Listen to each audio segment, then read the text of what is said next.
حضرت امام علی رضی اللہ عنہ کے خدمت میں ایک شخص آ کے کہنے لگا، یا علی وہ کون سا دوست ہے جس سے انسان دوری اختیار کرے؟ بس یہ کہنا تھا تو امام علی رضی اللہ عنہ نے فرمایا، اے شخص یاد رکھنا اس دوست سے دوری اختیار کرو جو کسی محفل میں آپ کو شرمندہ کرے، چاہے وہ مذاق میں ہی کیوں نہ ہو۔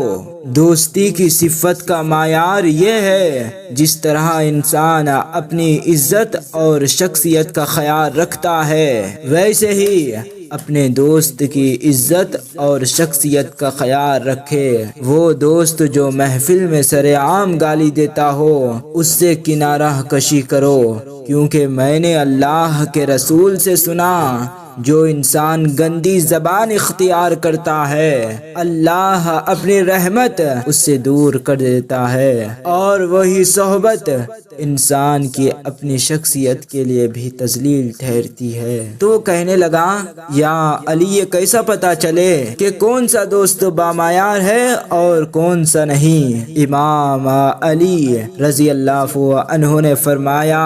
جس دوست کا ذکر تم اپنے بزرگوں سے دنیا سے فخر سے کر سکو وہ دوست بامعیار ہے، اور جس دوست کو تم دنیا سے چھپا کے دوستی نبھانے کی کوشش کرتے ہو وہ دوست بے معیار۔ یاد رکھنا، میں نے اللہ کے رسول سے سنا کہ انسان جیسی صحبت اختیار کرتا ہے تو صحبت کا اثر اس انسان کی اپنی شخصیت میں ابھرنے لگتا ہے۔ اے شخص، دوست آئینے کی مثل ہوتا ہے، کبھی بھی برے لوگوں سے میل جھول نہ رکھو، کیونکہ جس کو تمہارے بزرگ اور دنیا آج برا کہتے ہیں تو وہی برائی کل تمہارے شخصیت میں بھی ابھرنے لگے گی۔